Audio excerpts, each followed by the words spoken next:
This show happens because of Cornerstone. If you've got a whole lot of process-driven tasks that you're just not getting done, or you're doing them yourself, then think about getting a virtual assistant through Cornerstone.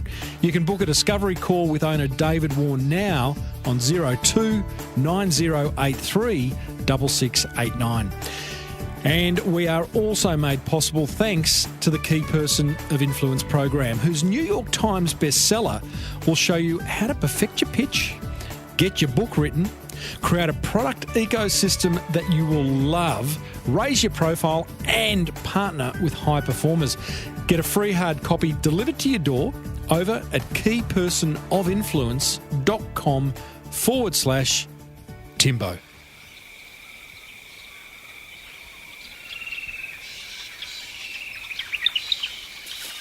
That is a sound all of us should hear a little more often. Agreed? Yeah, I thought so. Well, today's guest has a very cool little business called Shacky that involves tiny houses and nature. In our ever-connected world, not being connected is becoming more and more valuable.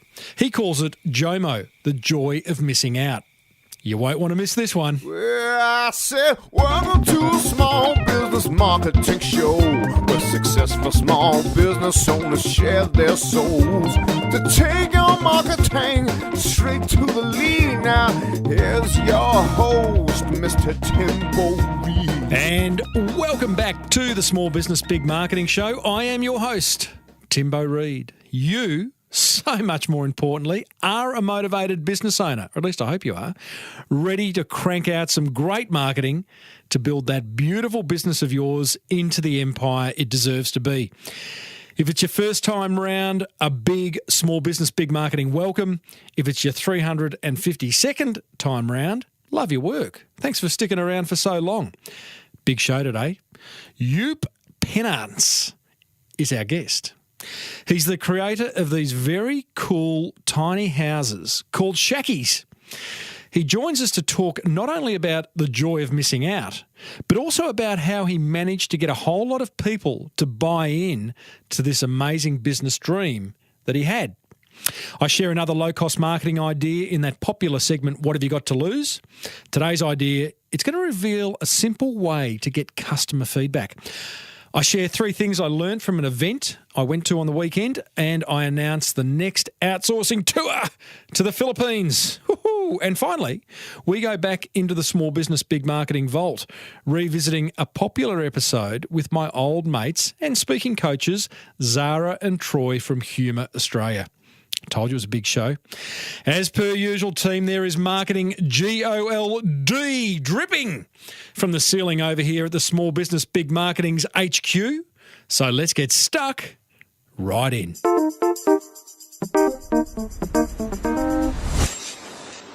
Coming up, a ripper interview with the creator of Shacky, plus another low-cost marketing idea. But I have got 3 dates that I would love you to save if they are of interest to you at all. The first one is that the 2017 Castaway Awards are happening on April 1 in Sydney. What are the Castaway Awards? Great question. They are the Australian Podcasting Awards. So if you're a fan of podcasting or you're a podcaster, then I'd suggest coming along. Why? Well, I think it'll be a good night, and I'm the MC. It should be a bit of a laugh. You can get your tickets over at castawayawards.com.au for $63. Hey, there's a cheap night out. Second thing that I'd love you to know about is my upcoming outsourcing tour to the Philippines. Now, I've done, this will be the 4th one I've done, and basically it's an opportunity for you, the small business owner, or any size business owner really, to come and explore for 3 days with me all the options of outsourcing your business to the Philippines. You get a really broad view of what's available to you. You can hang out with other motivated business owners who will be on the tour, and it's just a wonderful way to expand your mind and to have a bit of fun along the way. $2,990 twin share. The dates are March 27 to 29 in 2017, and you can find out all about it over at smallbusinessbigmarketing.com/tour. And on the weekend, I went to a fantastic brand accelerator event that the Key Person of Influence people put on. Now, don't worry, I'm going to give you 3 things I learned from it. Don't worry, there is another one happening in Sydney and Brisbane in the coming weeks. And if you are around, I highly suggest you go. I'll give you a code that gets you a 50% discount shortly. But here's 3 things I learned that you can apply straight away. Number 1 is one of the presenters was Matthew Michaelwitz, who's a past guest on this show, and he talked all about pitching. And he gave a simple model to get your pitch right, which he called name, same, different. So, for example, here's my pitch using that model. My name is Tim Reid. I'm like a marketing consultant, but I'm different in that I share my knowledge from stage and via a podcast. Name, same, different. It was great. Simple tip. Another presenter, Rebecca Coombs, who was an ex-marketing consultant, had made a decision that her true passion was helping people overcome a particular gut problem called SIBO, S-I-B-O, that she also suffers from. She's now a leading expert in this area and has an incredible product ecosystem, including books, courses, coaching, live events, just an incredible business case study that she shared and we can learn so much from. I thought the fact that she decided not to become a marketing consultant and follow her passion was really interesting. In fact, I'm going to get her on an upcoming episode of this show. The third thing, another presenter, Lisa Conway, who is a hair salon coach, talked about how it's okay to be yourself as you become a key person of influence in your industry.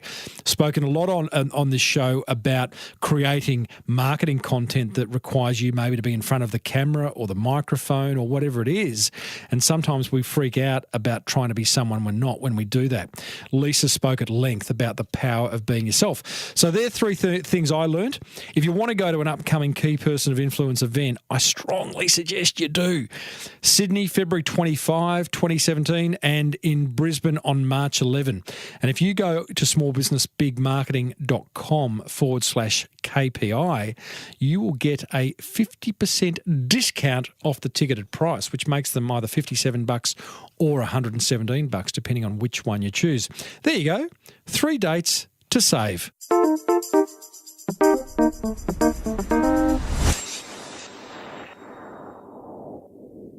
Coming up after this interview, I share another low-cost marketing idea in What Have You Got to Lose? But first, let's meet Joep. Now, as the founder of Shacky, the tiny house holiday platform, Joep's following his passion for relaxing back-to-basic holiday experiences. His business, Shacky, installs tiny houses on Australia's most beautiful regional properties to help landowners make a few extra bucks and let guests experience what it's like to stay in one of these amazing tiny houses. So listen in, because we go deep on how you took Shacky from a crazy idea to commercial reality, the successful crowdfunding campaign he ran to get it off the ground, or on the ground, more like it, and how he got buy-in from key people. Oh, and by the way, how and why business owners should take time to step away from the craziness. He's very big on that. He calls it JOMO, joy of missing out. I started off by asking Joep to describe one of these tiny houses for us. Thanks, Tim. Yeah, that's very hard because the Shacky is obviously it's a tiny house, and a tiny house for the people that don't know what a tiny house is basically a normal house, but then shrunk to the smallest size you can imagine.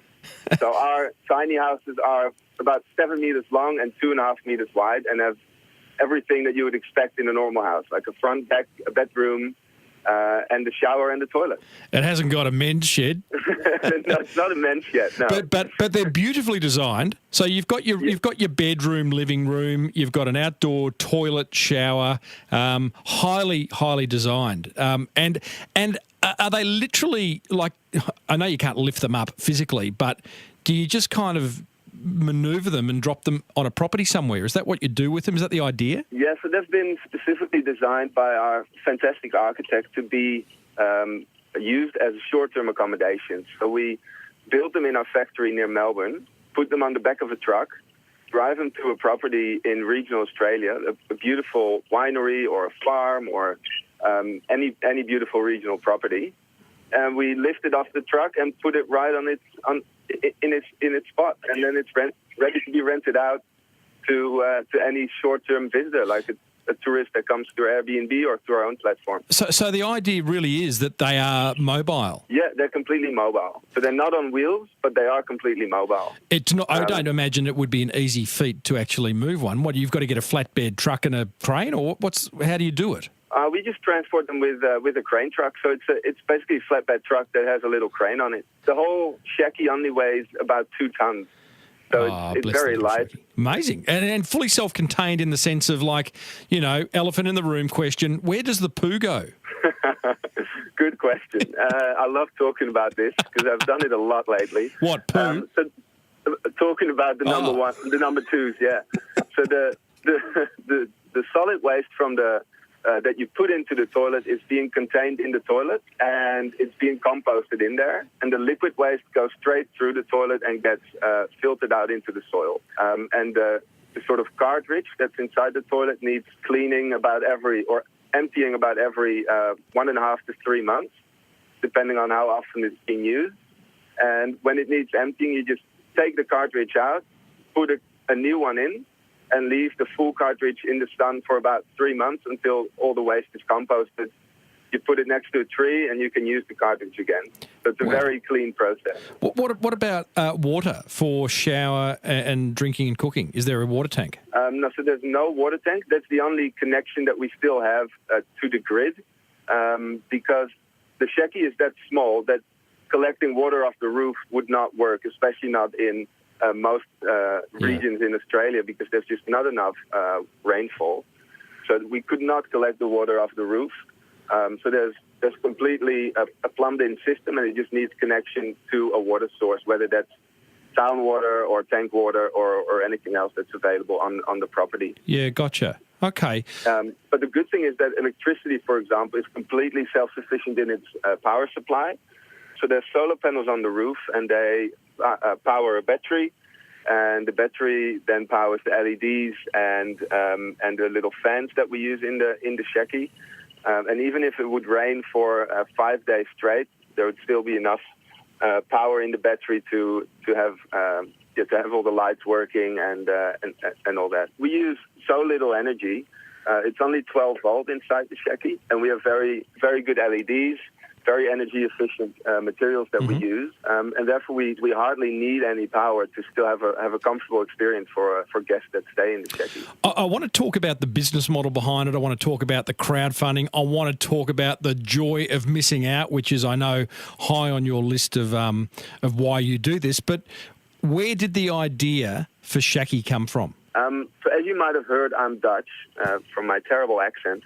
And about in 2015, in July, I came to Australia with my girlfriend, who is Australian, and we were very stressed. We just had a very hectic time in Holland. I was writing my master thesis, and then a week later we had to go to Australia. And it sounds like an enormous first world problem, but we were just in a hectic stage of our lives. And we got to Australia and thought, we just need a break. We just need to get out. And I found this really cute little cabin in the bush near Melbourne. And it didn't have internet. It didn't have electricity. It didn't have a TV. It didn't have anything apart from a bed and a potbelly stove. And we stayed there for 2 nights or 3 nights. And we thought, man, this is just absolutely fantastic. Like, we haven't sat down in months and just looked out the window or listened to the birds outside. And after those 3 days, we felt like we were completely energetic again. It felt like it was a month of holidays. And I started to hear more and more of these cases around me of people that said, I just need a break. And the term digital detox started coming up, people that needed a detoxification from all their digital appliances, from Facebook, from Instagram, from their emails coming in. And I thought, apparently I'm not the only one that feels this way, and it's such a addition to your life if you just take a break for a weekend or for a few nights. So I get excited by the fact that you've come to Australia. You didn't come to Australia to invent Shacky. You came to Australia, you run down, you go and have an experience, you find a solution to a problem that you have and have kind of taken it to another level by creating it for others. Is that what you've done with Shacky? Yeah, well, first I was studying when I got to Melbourne for a few months, and then I was done studying. The idea for Shacky still kept popping up, and I thought, I just have to do something with it. I love that, I'm not mate. the only one that wants this. Many wouldn't. Just to be clear, you were studying a Masters of Innovation, correct? Yeah, I did a Master of Innovation Management. Okay, so it's in your blood. It's in your DNA. It's in my blood, doing new things. Yeah. Say that again.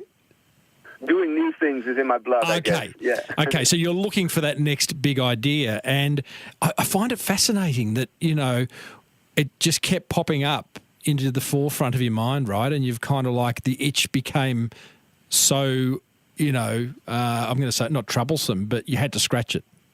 Yeah, definitely. And then I thought, I'll just give it a shot and I'll do a crowdfunding campaign because that's, apart from getting money together, that's also just a way of testing the market. Sure. When you do a crowdfunding campaign, you have your first market testing is people actually wanting to pay for the product or the service that you're proposing. So it's a great way to get your first clients and also to test if people actually, even if it's only a little bit, if they want to pay for what you want to do. So I did the crowdfunding campaign, which was a hell of a job. It was a lot of work, but in the end, I got the money together. So the crowdfunding campaign was to raise money to build design and or build the first Shacky, yeah? So I found a builder around Melbourne that could build me a tiny house, and I thought, I'll just do a crowdfunding campaign to buy one of his tiny houses, and then I'll put that on a farm. I already had the contact with a farmer in the Otways.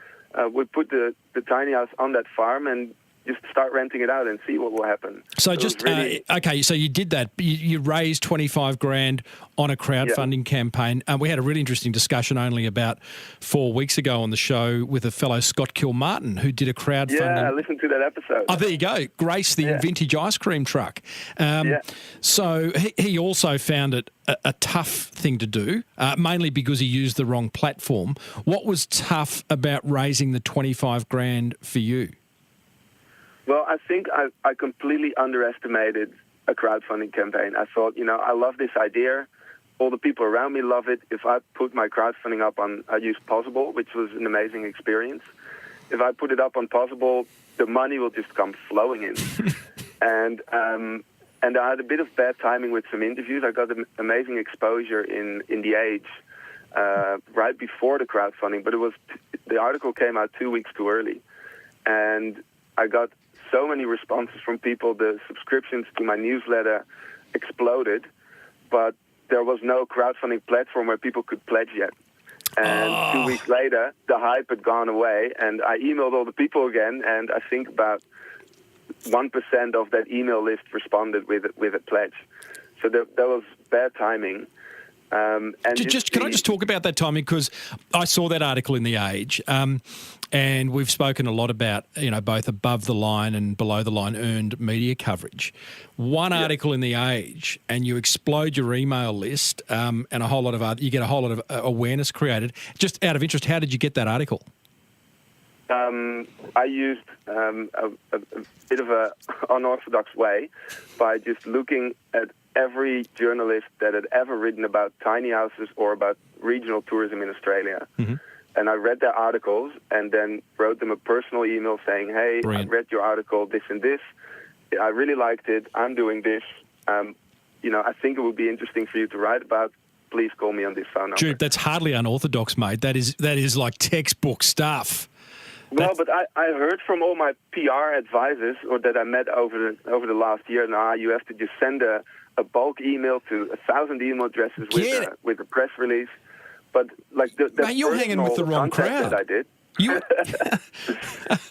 That's brilliant. Okay, so you get the Age article.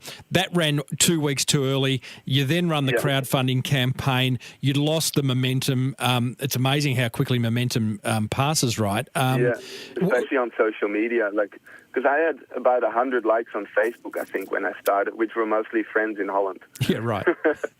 So I had a non-existent network here, and I think that makes it really hard to get that money together. Like if you have a big network in a city or in a country, then it's easier to reach more friends of friends of friends. And right now, that was just very hard. But you raised your $25,000. Clearly, you pushed it out through social media, and I'm guessing you must have had some good. I can't remember what the terminology is in crowdfunding, but the various levels of offers. Yeah, the different pledges. Pledges. Yeah, we did amazing things. Like I made. I did a whole DIY session. I made Shacky keychains. I made Shacky T-shirts. But the most important one was obviously the night stay in the Shacky. So people could pre-book their night. Nice. And they would just get a voucher to cash in at any time. And some people are still not cashed it in, for example, right now. But their voucher just remains valid for any Shackies that are new to come. We had one cool pledge that was get your name engraved in the Shacky. So there was a little plaque on the inside of that first tiny house that had all the names of the people that pledged. It was. We got really great response. Mate, that's brilliant. So okay, raise the dough. You've got a builder. You build your first Shacky. You put it out on this beautiful block of dirt out in the Otways. Yeah. Where's the business model at this stage? How are you making money? The business model at that stage was a profit share with the farmer. So for every night that someone stays in the tiny house, we would share the profits with a certain profit share, and we would both make money. But this was not like I didn't see that first Shacky as a way to immediately make a lot of money. It was more just see if enough people book it, so that we can change the business model and adapt it in slight ways. But at least we know that there is a market both from the host side and from the guest side. So that was really what I wanted to prove, and that worked really well. I think we started at 40% occupancy, which was really high in that region in the middle of winter. Wow! And by the time it was September, we were at 80% occupancy, and the host actually called me and said, you have a few days that are not booked. Could you please block them, because I need to have some spare time too, and I want to go there and there. We blocked the rest of the days. How fantastic! So you're advertising it on Airbnb? Yeah, and on our own platform. What's your platform? Shacky.org, and people could book there as well. But we saw that the traffic on Airbnb, because it's Shacky.org, we see as something that has to build up. Like when we have up to 5 Shackies, it will be minimal bookings that we get through that platform.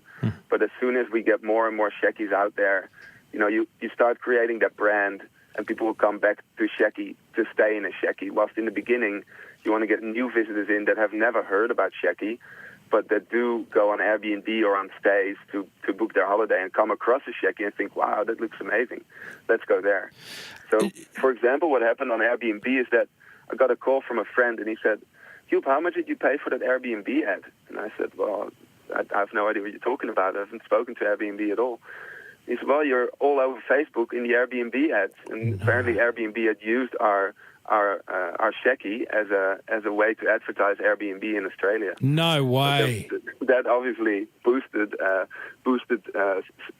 visits to our page a lot. Mate, that is gold. I'm waiting for iTunes to do that to my podcast. Yeah. Hey, that's incredible and interesting. They didn't ask permission. They just obviously part of the terms and conditions that they can use. I think it's in the terms and conditions that no one's happy with that. Tell me about the moment when that first Shacky got dropped on that block of land. Wow, that was amazing. So we picked it up from that old Shacky was on wheels, so it was on a trailer. So I picked it up from the builder in a car that I borrowed from a friend, a big 4-wheel drive, because my own car couldn't tow it. And we drove it to the farm like ourselves. Made a few little videos on the way of us towing the thing, and we had all posters on all the windows, so that everybody that passed us would know like what this is and what website they had to go to. Nice. Because we got gas and like petrol, and there were all these tourists from this big bus that came into the Shacky to check out what it was. But yeah, when we installed it, it was such an amazing feeling, and I just got so excited. I stayed in it for, I think, a week or 2 weeks to prepare everything. And yeah, it's just amazing to go from, you're working for half a year, and before that you have just the idea in your head to get this up and running, and then suddenly it's there and it looks amazing. Yeah, like being an entrepreneur, as many of your listeners probably experience, it's not always fun, and it's often not fun because it's stressful and a lot of things go wrong. But then when it finally happens and when it goes right, that just pays for all the moments that it didn't work. Tell me, you mentioned the builder who helped build it, but I know that to get Shacky from an idea to reality involved, I don't know how many people. I guess there's an architect in there and suppliers of various parts and bits and bobs. I don't know what the terminology is. I'm so non-handy. But how do you get people to buy in to a dream like Shacky? Yeah, that's a good question. I think that's the essence of an entrepreneur, of setting up a business. Like, if you can get enough people to believe or actually share the same vision that you have as an entrepreneur, then the business will unfold itself. Then if enough people put back the idea and really believe in it and want it to happen, then it will happen. And that's really what I learned, is just, if you have that excitement yourself, talk about it with as many people as you can, and just keep sharing that story, and you'll find people that actually, that believe the same thing. For example, the architect that has developed the second iteration of the Shackies, the ones that are available now, I met him at a gallery opening somewhere in Melbourne, where I was talking to his mother about Shacky, and she said, "Oh, my son is an architect." And I said, "Well, who is he? Because I need to talk to him." And we had a few meetings, and suddenly he said, "Joep, I don't want to look for an architect for you. I just want to do this myself, because this is really an amazing idea." And yeah, he's part of the business now, and we're going full steam ahead. He's actually an equity partner. Yeah. Mate, I love that. You mention a really interesting thing, and I would argue that not enough of us entrepreneurs and small business owners talk really passionately about what it is we have to offer. And now and some people might say, well, that's all right for someone like Joep who's got Shacky, which is a cool looking product.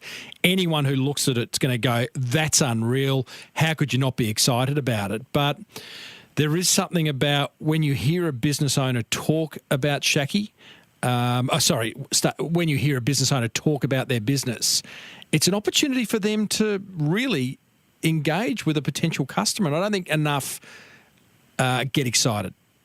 Well, I think obviously Shacky is easy to share. It's a fun story, it's a positive story, but like every business owner must have the same passion, because otherwise you can't get yourself to do it day in, day out, answering emails to midnight or later, going out of your way to get things to happen. Yeah. So the passion must be there if you run a business, and whether that's, I don't know, selling eggs, whether it's in pharmaceuticals or in anything, you'll always have that passion. And I agree, mate.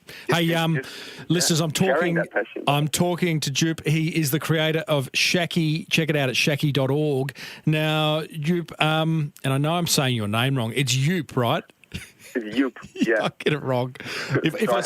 I get it every day, so I'm not even bothered by it. Thank you. Let's talk marketing. First of all, just a micro question. Why .org? .com and .com.au were too expensive at the time I started the business. You tight ass. Well, I literally could not afford it. Like, it was not about budgeting. It was just, it was more than the whole budget. Hang on. Let me just understand that. I think from memory, .com is $19.99. I think you can get them cheaper. Oh, were they on the secondary market? Yeah, they're on the secondary market and they're not being used, but the people don't want to sell them. So we're in the process of getting that. But well, if the owners of Shacky.com or Shacky.com.au are listening, stop bloody parking it and hand it over to someone who needs it. So .org, okay. You're running an Airbnb competition right now, is that right? Where you are wanting to move the original Shacky? Well, I'll explain the competition. We developed a whole new model of Shackies after we did the trial last year. So the trial was a success. Then we thought, all right, now we've got an architect on the team. We've got, we've expanded. Let's design the ultimate Shacky and start producing that. Mass production. We did that. We found a builder and everything's set up. And now the first one will be ready in 2 weeks. And we thought, we need a showroom model to show people what the Shacky is. Because just telling people about it helps a little bit if you're passionate enough, but doesn't go all the way. Mm-hmm. And then we thought, if we just put that on our factory near Melbourne, if we put the Shacky there as a showroom model, it won't work. Like, the Shacky is meant to be on a beautiful regional property. That's where it will really shine. Mm-hmm. So let's start looking for a beautiful property. And then we thought, if we put it on that property, we might as well rent it out, because that's what the Shacky is built for anyway. So we set up a competition where property owners around Victoria could send us an email with the details about their property and why they wanted the Shacky and some photos. And that went absolutely massive. Instead of the 40 applicants that we thought we would get, we got, I think, 300. Wow. With all amazing hosts, amazing properties, and in amazing locations. And when we got all those applications in, we thought, maybe instead of selling Shackies, we should just really focus on renting them out ourselves and change that business model and actually stick to the original idea where we remain owner of the Shacky and just rent it out together with the host. So we've shifted our business based on this experience and are now focusing on getting more and more of those beautiful properties in and just renting the Shackies out in a sort of joint venture with the property owner. Wow. So just to understand that... The competition is extended. It's a bit extended, has it? So there's no winner yet of the placement? Well, there is a winner of the first one, but there will be second and third and fourth and fifth and, yeah. It's just going to be an ongoing competition. Yeah, it's going to be an ongoing competition. So just so we understand that, you are now going to become essentially a landlord, building and placing Shackies where you go, I don't know, whatever the split is between landowner and Shacky.org, placing these Shackies all around, I'm sure, Australia at the end of the day. Yeah. Wow, that's a fantastic business model. What about all these people that are going to be knocking on your door saying, please build me one, I want to own one outright? Well, so that's the thing, right? Because, you know a lot about marketing, obviously, because you run this show. Well, some would argue that, but... And if you want to build a brand like this where you really want to be the number one company in comfortable regional experiences, in back to nature, joy of missing out, which we'll get to later, regional experiences, then you have to care for that brand and you have to curate that brand quite carefully. And when we sell too many Shackies and don't own them ourselves, it's getting harder and harder to curate that brand.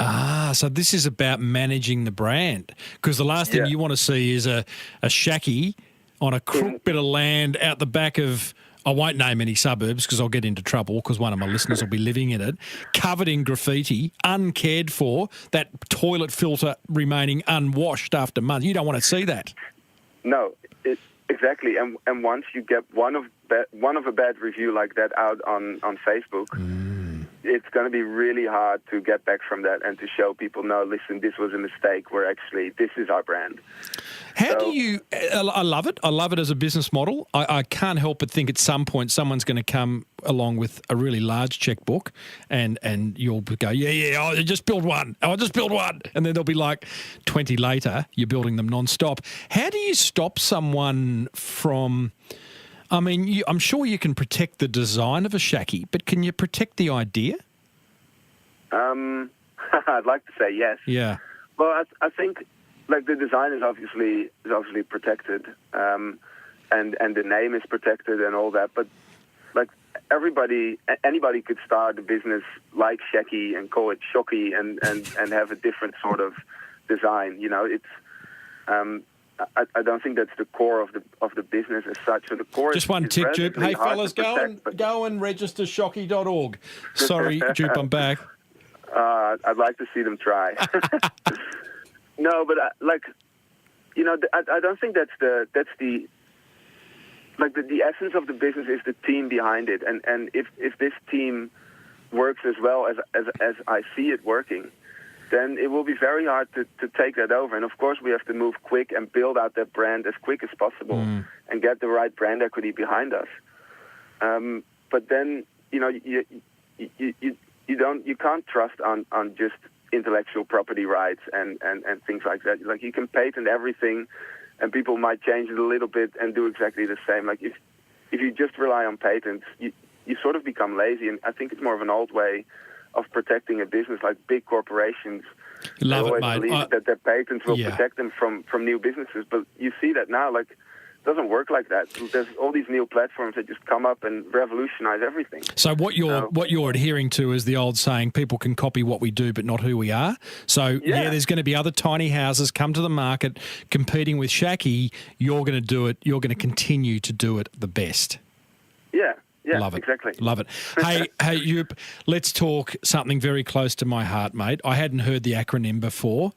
Talk to us about JOMO. JOMO.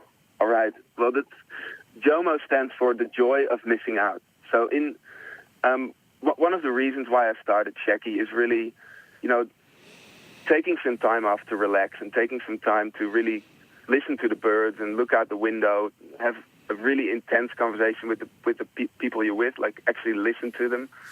And in your day-to-day life, there's more and more distractions the whole day. Like, I mean, all your listeners with their own businesses, they'll have their emails coming in the whole day. They'll have business appointments. But then on top of that, when you get home, there's Facebook and there's Instagram and then there's television and then there's other things happening.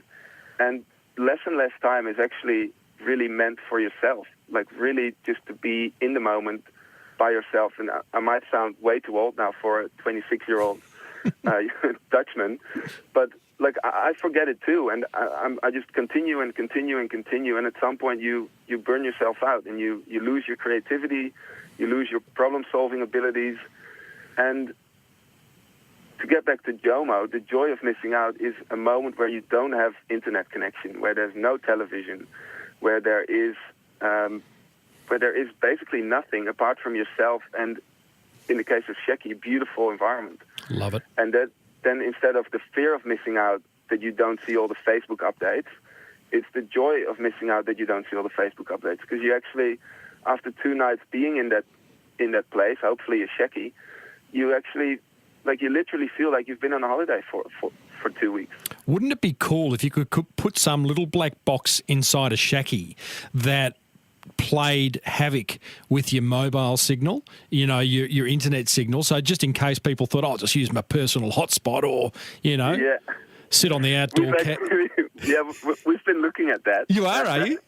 Well, we've heard it before from someone, and so we're carefully looking into it. Mate, I think that's really interesting. I mean, you would have a problem, I guess, with if there was an emergency, what do you do? That's the thing, right? Like, you don't want to nothing an asterisk next to the word Shacky wouldn't fix.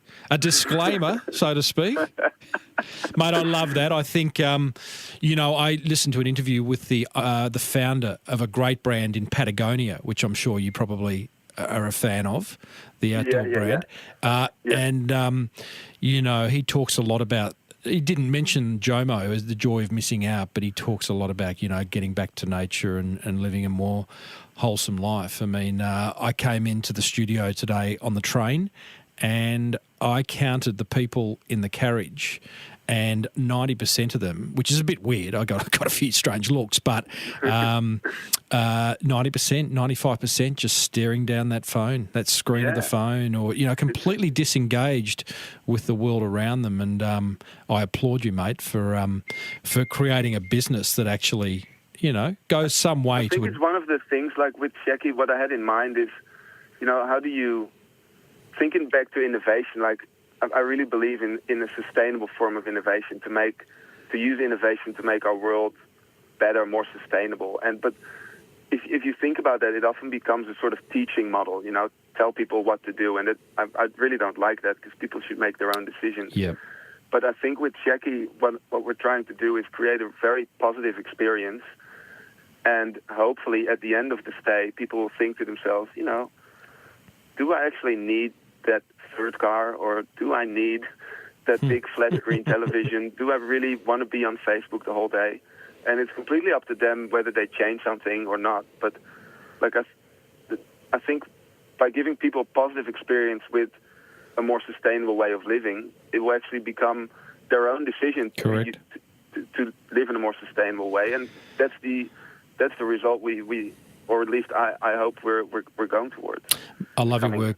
Love your work, Joep. All right, let's finish with 5 quickies, mate. I know you've listened to the show before, so I know you know what you're in for. Number 1, who's your favourite actor? Who's my favourite actor? I didn't expect that. I'd go for Brad Pitt. No. I thought you were going to come with some obscure name that completely dated me, and I'd be going, who's that? Brad Pitt. I liked him in Inglourious Bastards, I must say. He shone in that. What's your guilty pleasure? My guilty pleasure? Doing very obscure dances in my room.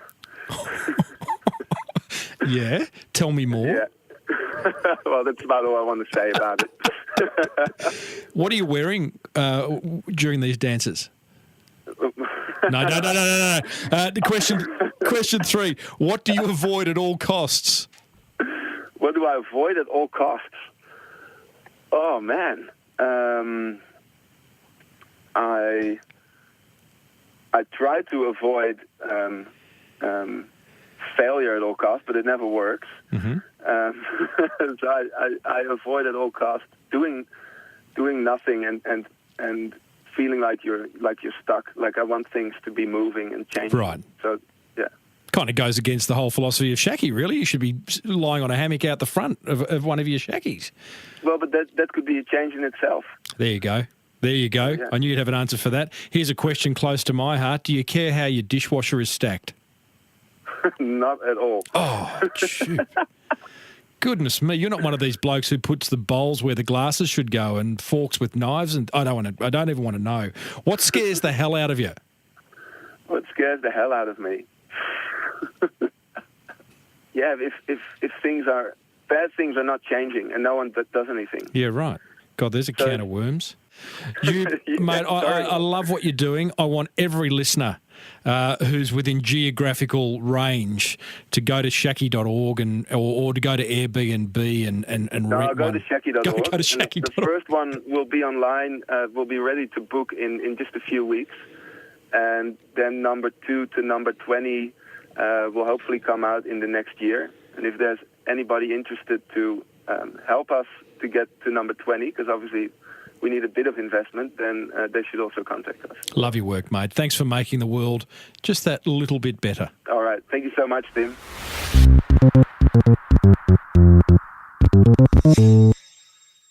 There you go. Shacky's Joep Pennartz. What a great fella, hey? Coming up, I share my top 3 attention grabbers from that fireside chat with him. Plus, I've got another low-cost marketing idea for you. But first, while we're on the subject of enjoying a little more freedom in our business life, I'd like to give you an insight into how you can do just that.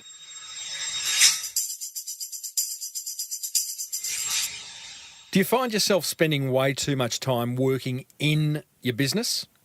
Spending precious time on tasks that, as a business owner, you really should be getting others to do? Or maybe you find yourself paying way above the odds to get these tasks done. Things like data entry, inbound and outbound calling, social media, website and diary management, all those things that just take up time. Well, it doesn't have to be that way. The sooner you offload this work and expense, the sooner you can focus on building that beautiful business of yours into the empire it deserves to be. And that's where Cornerstone steps in. Cornerstone is an Aussie-owned and run company based in the Philippines and are specialists in finding you full-time virtual assistants from as little as $8 an hour. The freedom this will create for you is unbelievable. As a Cornerstone client, Anna Davies said of her virtual assistant, and I quote, "He's incredibly pleasant to work with. Having him in the team is excellent. I can't imagine how our lives were without him." End quote. So go ahead and book a no-obligation discovery call with Cornerstone today by calling 02 9083 6689 or visit cornerstonebusinesssolutions.com.au. I believe in them so much, I own part of the business.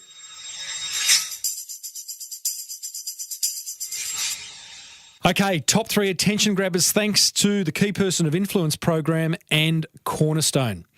Number 1, JOMO, the joy of missing out. I love that concept. I think we should look for more opportunities to miss out on things in this world where fear of missing out seems to be a much stronger driver. Love JOMO. Attention grabber number 2. The signage containing the website address Joep had on the back of his first Shacky when he was delivering it. Did you pick that up? I thought that was just a nice little 1%er. Here he is driving the first Shacky to that block of land, and he had the state of mind to put a website address, shacky.org, on the back of the trailer. I love little 1%ers. They can make all the difference in your business. Attention grabber number 3. I love the fact that he didn't opt for the most obvious business model, which would have been to mass produce Shackies for individual sale. And I love that one of the reasons he did that was to maintain control of his brand. That's what grabbed my attention. I'd love to know what grabbed yours. Head over to smallbusinessbigmarketing.com/352 and let me know. What have you got to lose? Oh, you know what that means. It's time for one simple yet effective marketing idea that you can implement immediately. One that's not going to cost a fortune and that might just generate you more awareness, more inquiry, and ultimately more sales. I call today's idea the quick feedback request. Now, unfortunately, when it comes to doing business with people online, you just don't get the same level of interaction that you would if you were selling them your products or your services face-to-face. Well, at least not automatically. Don't you reckon it's so much easier to sense things like confusion, hesitation, or excitement when you interact with someone in person? If you sense that a person is unwilling to buy from you, you can ask them why they feel that way. Or when you actually see that someone's excited by your offer, you can more quickly move to closing the deal. That level of interaction is an important part of business growth, and it needs to happen online too. One great way to start interacting with people and learning from them online is by implementing tools that encourage and invite your website visitors to provide feedback to you. So, here's my 3 steps to getting quick customer feedback. Step number 1, think about what kind of questions you wish you could ask your website visitors. For example, maybe you want to know if your homepage copy makes sense, or maybe you want to know what reservations people have about buying from you. Just pick 1, 2, maybe 3 questions you'd like to start with. Step 2, set up a free account in SurveyMonkey and build your form. Make sure your questions are really easy to understand. And step 3, start gathering feedback by publishing your form on your website and sharing it on social media and to your email list. Interpret the data you get and decide if there are changes that could be made. And here's the pro tip. Make this part of your weekly marketing, not a one-off, but an initiative that you're always promoting and whose findings you're always learning from. As always, there'll be links in the show notes to any of the resources I mentioned over at smallbusinessbigmarketing.com/352, including a link to a blog post on 7 ways to gather customer feedback. And if you'd like help implementing any of the ideas I share in this segment, go ahead and join the Small Business Big Marketing Club over at smallbusinessbigmarketing.com, where I will personally support you daily on your marketing journey. So, what have you got to lose?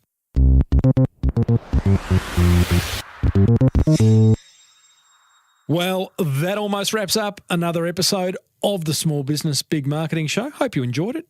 There's plenty more marketing gold coming your way in the weeks ahead. Next week, we meet the founder of the Burley Brewing Company, a very cool little brewery, or it's actually not so little anymore, up on the Gold Coast.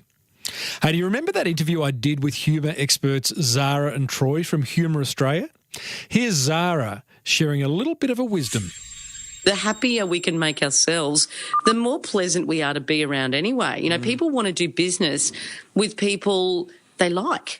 People want to do business with people who make them feel good. I love chatting with those guys and highly recommend you take a listen as Zara and Troy give some really solid insights into how and why to introduce more humour into your business. You'll find it and hundreds more over at smallbusinessbigmarketing.com, or go ahead and subscribe free on iTunes. Hey, I'd love to hear from you. Feel free to email me, tim@timreid, reid.com.au, or you can hit me up on Twitter @TimboReid. Now, if you're near or in Sydney or Brisbane in the upcoming weeks, I'd strongly suggest heading to the Key Person of Influence Brand Accelerator. 8 hours of solid content. You can grab a 50% off the ticketed price over at smallbusinessbigmarketing.com/KPI. And be sure to check out Cornerstone if the idea of a virtual assistant excites the hell out of you, and why wouldn't it? Or if you want to come on tour with me over there to the Philippines in March 2017. You'll find all the details over at cornerstonebusinesssolutions.com.au. If you love the Small Business Big Marketing Show, then go and pay it forward by letting another business owner know about it. Until next week, I'm Timbo Reid, always have been, always will be. Thanks for listening to the Small Business Big Marketing Show. May your marketing be the best marketing. Bye for now.